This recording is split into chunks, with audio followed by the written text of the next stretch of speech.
Hey everyone, Eric Watson here, freelance writer, player of games, writer of words, recorder of videos, and online role-playing aficionado. With this video, I'll be reviewing the recently released tabletop RPG Starfinder, specifically the Starfinder Core Rulebook by Paizo Publishing. Paizo has provided a review copy for the purposes of this review. Starfinder is Paizo's first new RPG since Pathfinder launched in 2009.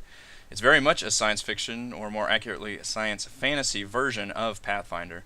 Of course, Pathfinder was itself an expanded version of Dungeons & Dragons 3.5. If you have any experience playing D&D and or Pathfinder, Starfinder's rules and structure will be immediately familiar. In fact, there's even a section at the end of the book for converting characters from Pathfinder into Starfinder. It uses the same D20 system for attacks, skill checks, the same 6 stat attribute system, strength, dex, con, etc. Many of the exact same spells, skills, and feats. What makes Starfinder special is that it draws upon the best sci-fi archetype stories and concepts from across media to really create a detailed universe rife for adventure. Now I'm going to structure this review really by going chapter by chapter through the core rulebook before giving my final thoughts at the end. As always, you can find my written review at roguewatson.com. So we're going to switch over now to the core rulebook. So we have a visual guide as we go through everything.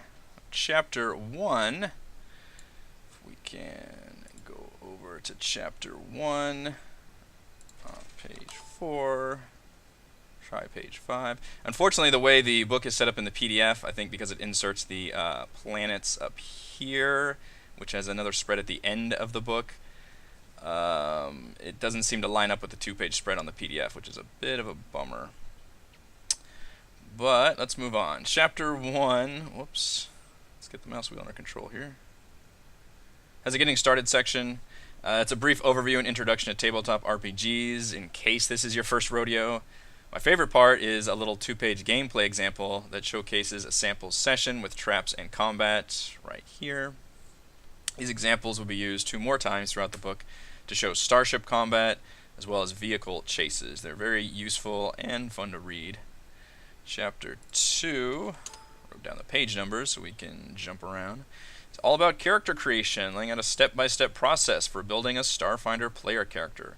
Remember I said most of the rules are instantly recognizable from Pathfinder and D&D?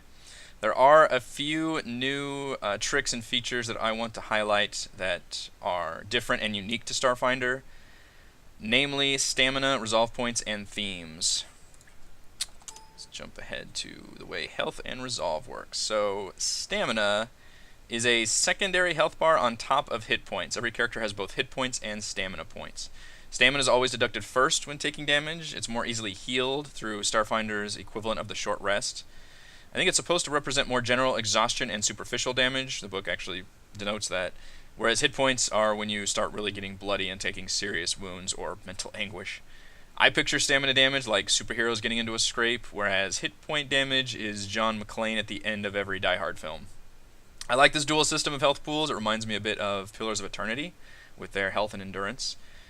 Nobody also is as horribly squishy as low-level D&D/Pathfinder. And you can easily spend 10 minutes and a single resolve point to fully heal all of your stamina, whereas hit points require outside healing spells or items to heal most of the time. Even a long rest, you don't heal very many hit points. So resolve points are sort of like hit dice when it comes to healing, but they have added functionality. Every class can spend resolve points to activate certain abilities, and resolve points only come back on a long rest. It's an easy to understand resource that every class shares. In fact, you get a certain amount of resolve points plus your main attribute modifier, so everybody has a good chunk of them. It's easy to gauge how weary or capable a party may be in the middle of a dungeon as well. Themes, it's on page 28. Character themes sort of replace the backgrounds of D&D 5th edition. Like resolve points, they have additional functionality, and they provide perks or buffs as you level up. There are 10 themes if you include a themeless build, which does have its own little perks. Themes include ace pilots, celebrity icons, and bounty hunters.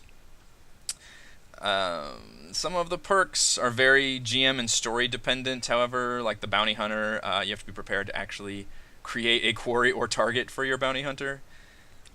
for GMs, so just be prepared that a lot of these are very story dependent and kind of situational. But still, they're nice and they're more interesting than the backgrounds for D&D 5th edition. Chapters 3 to 6 detail races, classes, skills, and feats respectively. Now, skills and feats are largely borrowed from Pathfinder, so I won't be going over them too much. I will mention that the skills have been condensed into just 20 core skills and do feel much more manageable than Pathfinder's. We will, however, get into races and classes. That's always one of the most exciting things to look at with any RPG system. Chapter 3, races. There are 7 total races in the core rulebook. That number does shoot up if you include the easy-to-convert fantasy races from Pathfinder, which I will get into when we cover the final chapter of the core rulebook. Each of the races gets a +2 bonus to 2 different attributes and a -2 to 1 attribute, along with a few perks for everyone. Let's go ahead and break down what we've got. Androids. They have a built-in upgrade slot on their bodies, which is pretty nifty. They also contain a soul in the Starfinder universe. They don't have to breathe, making them immune to the vacuum of space as well as environmental hazards, which seems pretty darn useful. And they kind of have their own little culture. Each section also, as I go through, you'll see details their physical descriptions, their racial society and relations, notes on adventuring, homeworld, alignment, all this information, which is a sizable amount of information on how to play each race, which is very nice to have. Humans, as in Pathfinder and D&D, they don't have anything special. They just have their bonus feats and additional skill points. Boring. I think I skipped one. There we go. Kasathas are your 4-armed coneheads. They have a rich culture. They live on a massive world ship. They cover their mouths. It's a big thing to them. They don't want to show their mouths to anybody but their most intimate partners. Being able to wield 4 weapons at once is very cool, and there are special rules for that. So that's a neat race. Lashantas are kind of space elves. Like elves, they have built-in spells and telepathy. They look a lot like the new character introduced in Guardians of the Galaxy, Mantis, the little antenna sticking out of their heads. They also are the only race with subclasses. They have a tall and lean race and a short and stocky one, and they actually have different attributes depending on which one you want to pick. Shurins are surprisingly peaceful insectoids that broke away from a Zerg-like swarm that threatens the universe. I really like the concept of just freaky-looking insects that are actually very kind of zen-like and like everyone. They're very individualistic. Oddly, they actually have a -2 charisma, even though they're very friendly. I guess it's just because they are still freaky-looking insect people. So, poor Shurins. Vesk are your standard giant, hulking, brute warrior race. I love that he's just got a hammer right there on his belt. The Conquerors, they're not actually terribly honorable, I don't think. They actually went to war with all the Pact World and had to team up with them once the swarm showed up. Definitely made for your warrior types. Finally, you have the Isoki, which are your space rats, who actually have cheek pouches as an ability, which is very odd. But if you want your equivalent to a halfling, there's your space rat folk. I'm glad they didn't do like space dwarves and space halflings, but with only 7 and a lot of them just being kind of, like I said, space rats, space lizards, humans, I kind of wish they would have gone a little bit more alien with their designs. Hopefully we'll see more of that in supplemental material, but pretty much all of these could be transferred back to Pathfinder without batting much of an eyelash. Let's go to classes, which there are 7 of.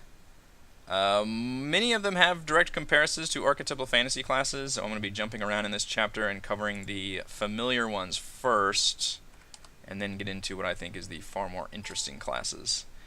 The Mystic is your wisdom-based spellcaster, your priest, or your cleric, and just like a cleric, they can choose between different domains. They are called connections in Starfinder, but you can take like healing, what do they have? Mindbreaker, Overlord, Star Shaman that give you a bunch of perks as you level up, as well as specific spells.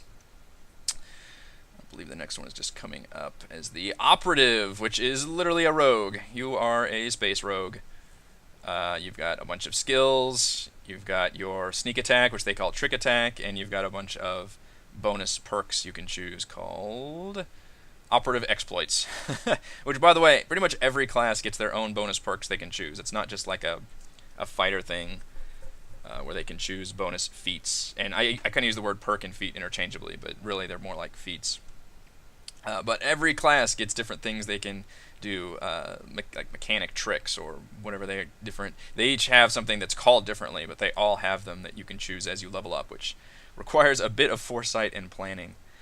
And you've got your soldier, which is your big frontline fighter, and specifically frontline because they're the only class that get heavy armor as a built-in proficiency. Everybody else is light armor.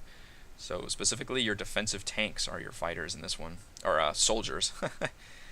And the other recognizable class is the Technomancer, which is your wizard, your ranged DPS spellcaster, intelligence-based, although really more like a sorcerer in terms of the malleability with their spells and how many spells per day they get and all that good stuff.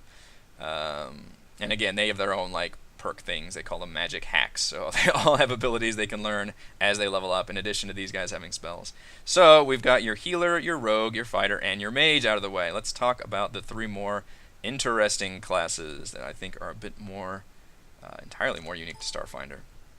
The Envoy is a charisma-focused social class. If you like talking your way out of problems, they are, like the Operative, a complete skill monkey. They get the most amount of class skills. And their abilities are actually very similar to the D&D 4th edition Warlord. They can move people around the battlefield, buff and debuff allies and foes. It's kind of a unique combination of like Bard and Warlord, and seems, just by reading it, kind of complex, although as you level up, you're only picking a couple of these. It's not like you have all these abilities, so you just kind of have to pick and choose. But very interesting to have a class that's purely based around essentially social skills. The mechanic, let's get into that. Actually, before we jump into that, I want to talk about this section, which is also a really cool thing they do for each class. And again, I've talked about how complex these builds can be. So they give you 4 total, let's have 2 on each page here, build examples for every single class, including what theme you would pick, what ability scores you focus on, and what class-specific perks, what general feats you should select, as well as skills you should focus on. So for example, for the Envoy, you could create a build resembling an ambassador or a military officer, a negotiator, or a scoundrel. So 4 very different builds with only using a single class, which is really, really cool and a great example of how to create a multitude of characters given just 7 class types. The mechanic might be my favorite class just by reading everybody. It is the most Shadowrun-ass Shadowrun class, combining essentially the Rigger and Decker from Shadowrun. At character creation, you can choose to have either a drone pet, which come in 3 different classes, where they have, yeah, here we go, combat, hover, or stealth, that you build yourself, or an exocortex, like a brain computer, which sounds like the Brain Pal from the Old Man's War series. You're adept at hacking into computers and vehicles, as well as piloting vehicles and using drones, and of course they have their own list of special perks. So it seems very cool to have just a super tech-savvy character in the party. And a pet class as well. Look at that, I mean that's an example of a combat drone. That looks awesome. Or you can have like a little dog guy with a camera on his head. Oh, I love it. And the final one we're going to look at is the Solarian, which is you're basically a Jedi. The monk would be the closest analogy, or like a warrior monk. You get a special either weapon made out of stars or armor made out of stars, which is kind of crazy. You could be a Jedi with just armor as your lightsaber. And they get a kind of complex system of, call them stellar modes, and you graviton and photon, you enter these modes, you spend their own points, you also gain different perks that are either gravity or photon based. You have to balance those perks out. This feels like one of the more interesting classes, but also one of the more complicated. And of course they have their own unique weapons with their Solarian crystals, and I mean it's basically lightsabers. Really neat, but yeah, very kind of fiddly and probably the most advanced class there. 7 classes feels like a low number, but as I said, especially with these examples, you can combine and make a lot of different varieties because they all include, I mean, they all have a ton of different perks, and you can only choose, one at like each level essentially. So there's a lot of different builds within only a single class type, which is fun. The flip side of that is there isn't really like a fun or simpler class to play. They're all I mean, they all involve a lot of planning. So again, Starfinder, it's a good evolution of Pathfinder. It does simplify a lot of things like skills and spells, but class builds is still very much kind of a hardcore RPG thing. And if you're a newcomer to tabletop RPGs in general, I would probably still have to recommend D&D 5th edition first before anything else. But if you know your way around the D20 system, you're going to like a lot of this.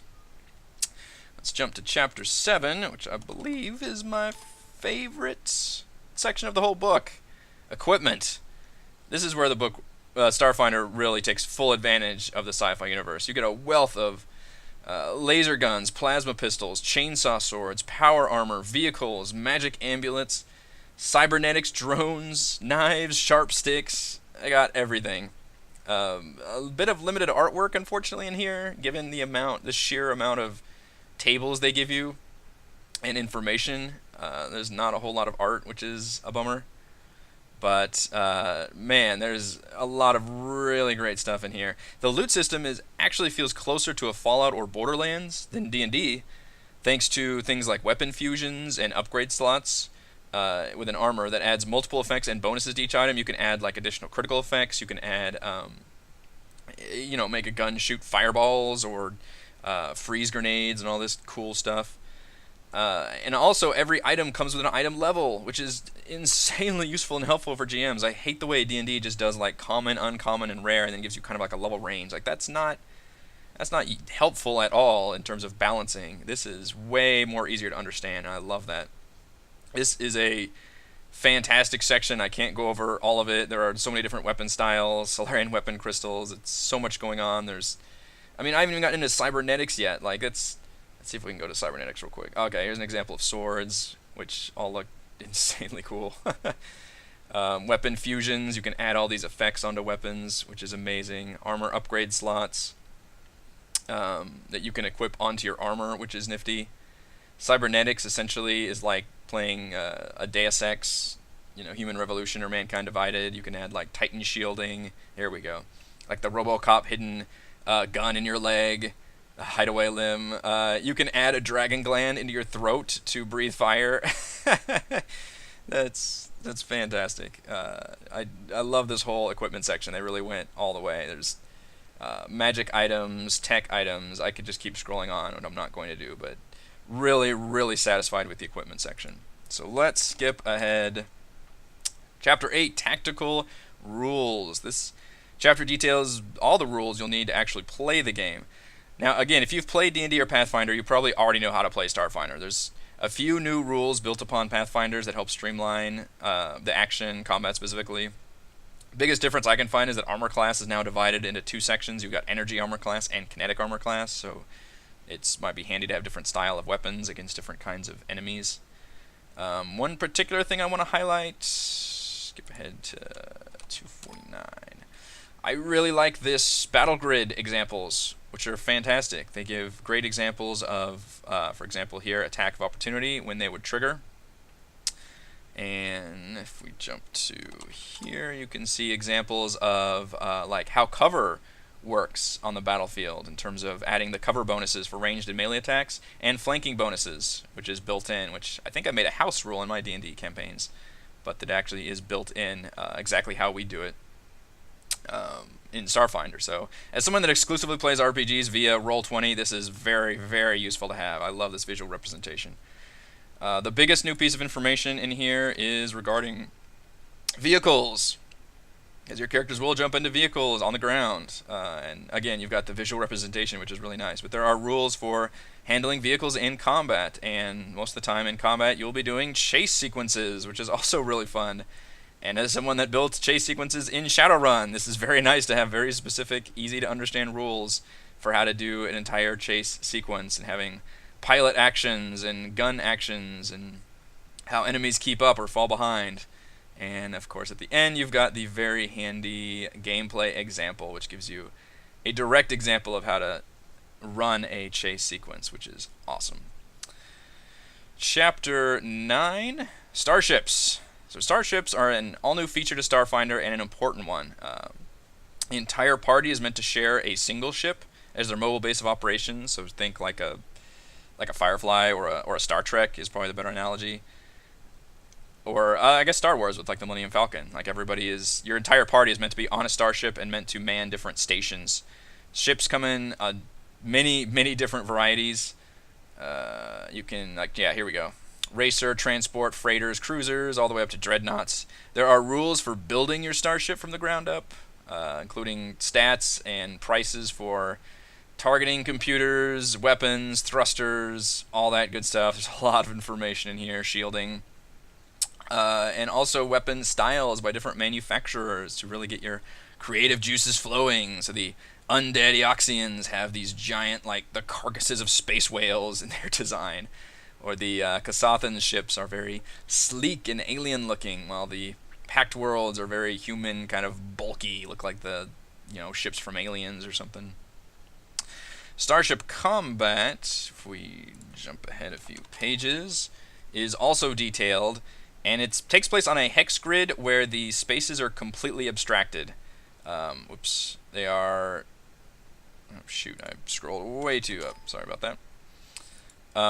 So it's just like how many hexes away is an enemy. You don't even try to do distance, because it's all just... You're in space. For doing space combat in a starship, every player chooses one of 5 roles aboard their ship. You've got captain, engineer, gunner, pilot, and science officer. And this is a really cool system that lets each type of player character contribute. So your more social focused can become the ship captain and encourage teammates and taunt adversaries, which basically comes down to buffing and debuffing various roles and abilities. While smart focused heroes can go to the science lab and scan for hazards, target lock the enemy and all that. Everybody has different abilities they can do within those roles, so you could have multiples, I believe, within some roles, but you're all meant to kind of divide up. It does look like the pilot and gunner will be performing the most active roles. Obviously, the pilot moves a ship and the gunner fires. Everybody else just kind of supports those 2 actions. And there are rules for running a starship combat scenario, and they do suggest that these be a little less challenging than a typical fight, because a loss would be catastrophic since the entire party is in a single ship. So you have to be warned about that. It's kind of funny that they warn potential GMs about starship combat, and they give a nice 1-page example here. Chapter 10 is all about spells. I'm not going to spend too much time here because a lot of them are directly lifted from Pathfinder, and it's not a spells and swords RPG. It is a science fiction RPG that includes spells. So this is not, in fact, this is condensed rather than expanded. So you've only got 2 spellcaster classes, the Mystic and the Technomancer, and there's only 6 levels of spells. I think they did a good job trimming the fat off more extraneous spells that were more very situational or super maybe role-playing heavy or utility, and kept ones that are all really nice to have. So healing spells, defensive spells, damage, kind of mind control, illusion type things, mobility spells, ones that are just going to be directly useful in a lot of situations. And a lot of them are like exact carryover from Pathfinder, like Zone of Truth, Disguise Self, and D&D too. Like a lot of these are the exact same spells. Some of them are unique. Psychokinetic Strangulation is literally Force Choke, which is amazing. And I like this section right here, by the way, that gives you a list of spells with a simple 1-sentence description. They do have a full list of every single spell alphabetically. But otherwise, I'm not going to go over too much here. The only difference, a big difference, is instead of having a lot of spell slot variety, there's a few variable spells that let you use them at different levels, but it's actually very, very rare. It's not nearly as advanced as a D&D system is, where you can almost power up every spell with the spell slot. So again, this is not a spellcasting RPG. They are there, they are powerful, but it's only one component of the adventurer's repertoire. So let's go into final couple chapters. Starting at chapter 11 and all of chapter 12 really is the game master sections, where you get into the actual lore, background, and additional rules that GMs will need to flesh out a campaign. These 100 or so pages are unfortunately the weakest part of the book. I mean, there's a lot of good information here, but it's more of a kind of montage of information. It's very tricky to give an entire universe the proper lore, whereas a lot of other, say, fantasy RPGs only cover a single continent or a single coastline of that continent. So what Paizo does is give you a full list of planets, and they give you basically a page or maybe a 2-page spread or something on several planets. So you've got more of a macro level of everything rather than zooming in and getting really deep into any one location. So it's probably the way to go, but unfortunately, if you're really going to design, like, say, an entire encounter on like 2 or 3 locations, or an adventure on 2 or 3 locations, you're going to need some kind of supplemental material to help you, or just be one of those homebrew champions that can come up with everything yourself. Let's jump ahead to where they actually list these planets, and we can give some examples. There is some history of the galaxy involving this gap thing that happened, where basically indeterminate amount of time that nobody remembers anything, just a blank of history, and then kind of everybody discovered space travel after that and moved on. Packed worlds are the ones that's given kind of a list. There's the actual, unfortunately, again, the 2-page spread doesn't quite work on the PDF document. It's cut off where it shouldn't be cut off.